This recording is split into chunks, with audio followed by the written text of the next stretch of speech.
Hey people on YouTube land, Zach Hallback here. Just want to bring you a quick Bible review of my first preaching Bible that I ever got after I shortly was called to preach. And just kind of a little background. Before I was called to preach, I kind of wanted to play football in college and be an airline pilot, and I had dreams of my own, but I started praying, asking the Lord what He wanted me to do.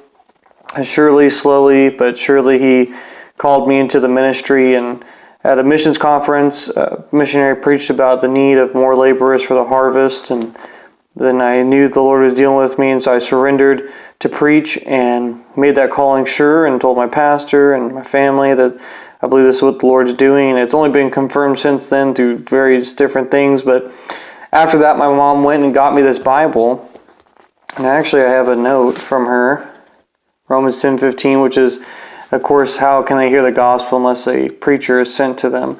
And, then she left a little note there, but got me this for preaching because my parents were behind me. Thank the Lord. That made everything, a lot easier when your parents are with you. But they were excited, and so Mom went out and got me this Bible, and it's actually just a old Scofield, classic Scofield, produced by Oxford. And you can see it's almost worn off on everything. It's got slightly raised hubs. It's a bonded leather cover. However, this bonded leather has lasted me a long time. It is built well, though. It's got a nice vinyl paste-off liner like you would see in a Cambridge or a TBS, and it's got a vinyl tape running up there. So you can see those are connected, so it's going to move that stress. So it's actually going to help your cover and help your inside liner. But other than that, it's just an old Scofield. And I just kind of want to share it with you guys, show you my first Bible that I got to preach out of. So here's the layout. Of course, Scofield has the book introductions. It's always going to have the book in the middle of the page, and it's going to have the where it starts and where it ends on the left and right. And then when you flip the page, it's going to have on the left where it starts and on the right where it ends. But here you can see the text. It's very clean, very bold, very crisp. I love the layout of the Scofield, and even people that don't like Scofield's notes at least like the layout of the Bible. It's very easy to read. It's very well done. The references here are done really well. And you can just see these references are clearly printed. And then you have the notes at the bottom of the page are well done. It has a good margin actually around all the text, brought out really well. And even in this bonded leather edition, it has overcast stitching, as you can see. So you can see the normal stitching in the gutter, and then it's got this overcast stitching, which is going to add extra strength to it. You can just see the margin there is really, really well done. And so very clean text, very easy to read, very easy to preach out of. And actually, I've been wanting to try to get my hands on the old Scofield Bible, so the same layout and everything, same notes, but it's in more of a modern font. They came out with it just a little while ago, a few years back during the anniversary edition, where it's a more modern font, but everything's laid out the same way, and it's the original notes. And that one's like awesome. I would love to have that as a preaching Bible, but as the Lord wills on that one. But this Scofield, I really love it. I still use it from time to time, just for the fact of its sentimental value. I like to read from it and go through. But this thing, was my first preaching Bible. I have notes all over this thing. Lays flat, even for bonded leather. Even now in Genesis, it lays flat. So very nice when you're preaching from it and all that. And then you can see the ribbon markers all frayed up and messed up from use. And so you can see it's all kind of messed up there. But going through this, getting the New Testament, you can see I just mark stuff really however I saw fit. And even today, like this right here would be a no-no for me. Like I don't do that anymore. Although I wish I could. I want to, but just my brain now is like, no, don't do it. It's going to mess up the Bible. But I would just mark whatever verses, whatever things I saw, write references wherever I could put them. And this one's red letter from Oxford. The red letter is done really well. And of course it has the in-text paragraph thing, so it breaks down the text a little bit easier for you. Here I have some more notes that I wrote in pencil, and that's the thing, this is before I knew about micron pens or anything. Wrote in pencil, thick pen. There was some crazy stuff I used on this Bible that I probably should not have used.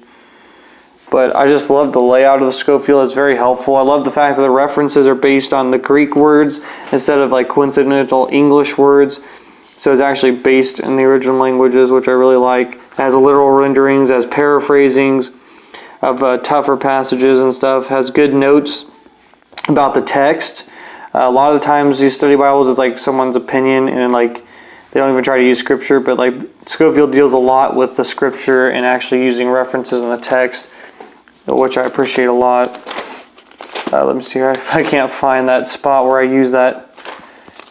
Oh yeah, here we go. I use like this really thick pen, and you can see it bled everywhere. I mean, that is not on this side. That is from the other side.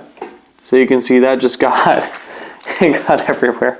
That was not a good pen to use. And then you can see it just totally bled through on this side everywhere. So it is just, my first preaching Bible. I loved it, used it, just bonded leather, but it's my sewn, built really well. New book started on new pages, so that was nice.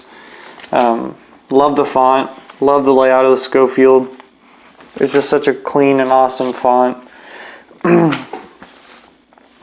then also it's going to have these like little, in between each group of books, it's going to have a little kind of summary of the books you're about to go through. And then the references and how they work.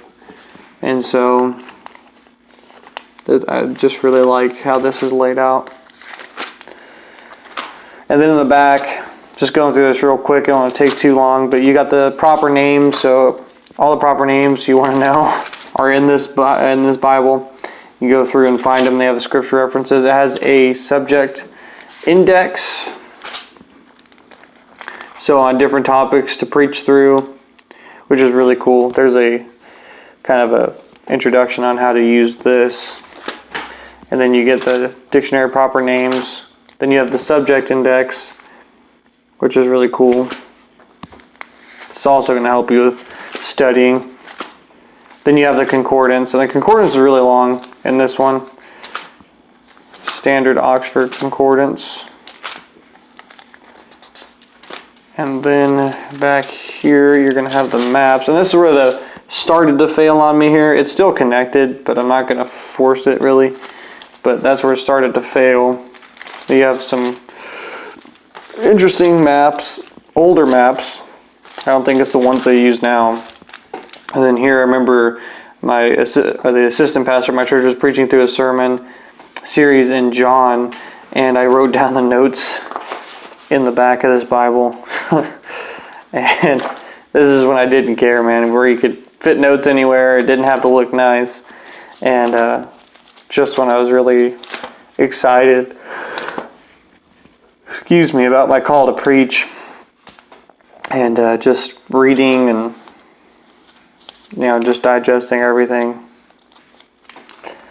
Yeah, I love the Scofield layout, but Lord willing, one day I can get my hands on the same style. I think it's still the old Scofield study system, but this is the classic edition, so it's got the old actual reproduction of how it was back in the 1900s. But they have another one which is like the standard, but it's the same exact layout, same exact pagination, everything. So it's not like the Scofield Study Bible 2 or 3, but it's got a modern font, but everything's in the same place. And man, I would love to get my hands on one of those. But that's all another time, another place. But this was my first preaching Bible, guys. Kind of just want to share this with you, show you. I just think it's pretty cool since we collect Bibles and stuff, but this even has value, even though it's just a bonded leather Bible. But hey, it's got overcast stitching. It's got a beautiful text, beautiful font. I like the notes, study system. It's really helpful for getting in depth into the scriptures, and it has one ribbon marker, and that ribbon marker is just totally shredded to pieces, and that's just from using it for all these years. It's got yellow and black tail bands. You can see the gilding is just really taking a beating over the course of years. Even got pin mark on it. And just a neat Bible though. me and my wife did our family devotions out of this Bible a couple days ago, and it worked well. It worked well. Still easy to read. Still love to use this Bible every once in a while. So just want to share this with you guys. Hope you have a great night, and take care, and God bless.